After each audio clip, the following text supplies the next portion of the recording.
పొగిడినప్పటికీ చాలా మంది విశ్లేషకులు స్టాలిన్ పరిపాలన చాలా బాగుంది తమిళనాడులో అని వదలగొట్టినప్పటికీ కూడా ప్రభుత్వ వ్యతిరేకత మెండుగా ఉండటం వల్ల బాబు కొడుకులు ఇద్దరు కూడా ఓటమి పాలు కావాల్సినటువంటి పరిస్థితి ఏర్పడింది. ఇది కొంత ఆశ్చర్యాన్ని కలిగించేటటువంటి అంశం. ఇంకా విజయ్ విషయానికి వస్తే విజయ విజయ్ విషయానికి వస్తే విజయ్ చాలా రికార్డులు సృష్టించాడు.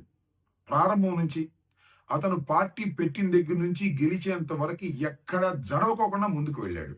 సాహసోపేతంగా ముందుకు వెళ్ళాడు.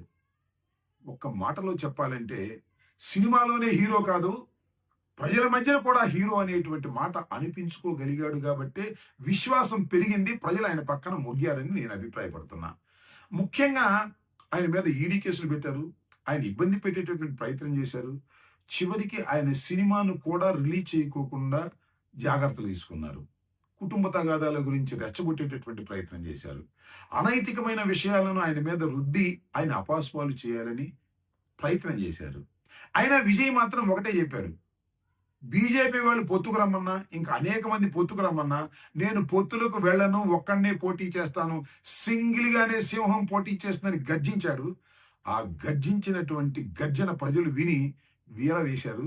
ఆయన గెలిపించి అధికారంలోకి తీసుకొచ్చారు. ఇది చాలా మందికి గుణపాఠం కూడా కావాల్సినటువంటి అవసరం ఉంది.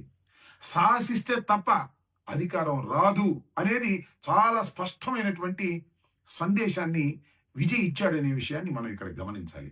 చాలా మంది రాజకీయ పార్టీలు పెట్టారు. ఈవెన్ తమిళనాడులో కూడా రాజకీయ పార్టీలు పెట్టారు.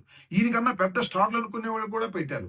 కానీ ప్రజల మధ్యన నెగ్గలేకపోయారు. కొంతమంది వెనక్కే వెళ్ళిపోవాల్సిన పరిస్థితి ఏర్పడింది. అంతేకాదు పక్క రాష్ట్రాల్లో కూడా అనేక మంది సినిమా స్టార్స్ రాజకీయ పార్టీలు పెట్టారు.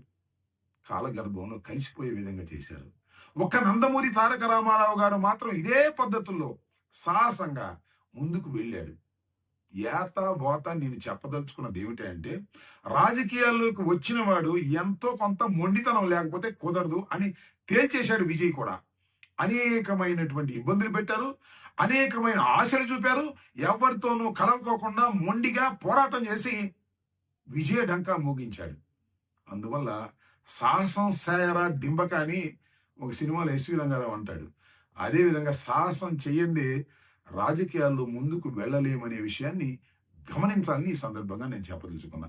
కొన్నిసార్లు సాహసాలు విఫలం అవచ్చు, కానీ ఆ విఫలం కూడా పునాదులు పడతాయి బలంగా గెలుపు కోసం అనేది చరిత్రలో చాలా విషయాలను మనం గమనిస్తాం.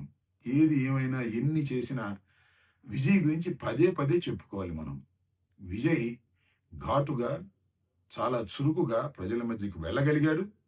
అనేక విధాల ఇబ్బందులను కూడా ఎదుర్కొని ధైర్య సాహసాలతో ముందుకు వెళ్ళబట్టే ముఖ్యంగా యువకులు ఆయన్ని ఆదరించారు, ఓట్లు గుద్దారు, అధికారంలోకి తీసుకొచ్చారు. ఇక్కడ ఒక విషయాన్ని మనం చర్చించాలి. చర్చించడం అంటే కంటే చాలా మంది అంటున్నారు, పోలుస్తున్నారు. సినిమా యాక్టర్ని పోల్చడం అనేది చాలా సహజం. ఎన్టీ రామారావుతో పోలుస్తారు, విజయ్తో పోలుస్తారు. ఇవాళ పవన్ కళ్యాణ్ గారిని చాలా మంది పోల్చి చూస్తున్నారు. నేను పవన్ కళ్యాణ్ గారి గురించి మాట్లాడకూడదు అనుకున్నాను, కానీ ఈ సందర్భంలో మాట్లాడక తప్పదు. సరే, పవన్ కళ్యాణ్ గారి గురించి నేను మాట్లాడినప్పుడు జన సైనికులు లేకపోతే నా కాపు సోదరులు కించిత్ బాధపడిన ఉన్న వాస్తవాన్ని చెప్పవలసినటువంటి బాధ్యత నాకున్నదనే ఉద్దేశంతో 2-3 మాటలు మాత్రం చెప్పదలుచుకున్నాను. విజయలాగా సాహసం చేస్తే ఆ రోజున చిరంజీవి గారు, ఈ రోజున పవన్ కళ్యాణ్ గారు ఈ రాష్ట్రానికి ముఖ్యమంత్రులు ఏదో ఒక దశలో అయి ఉండేవారు అనేది విశ్లేషకుల అభిప్రాయం. కాపులు చిరకాల కోరిక, ఒక కాంక్ష. ఈ రాష్ట్రానికి అనేక మంది మంత్రులు ముఖ్యమంత్రులు చేశారు.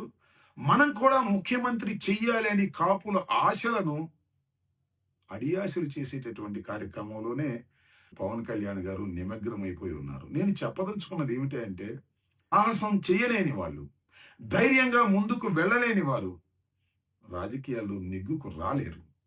పవన్ కళ్యాణ్ గారు కూడా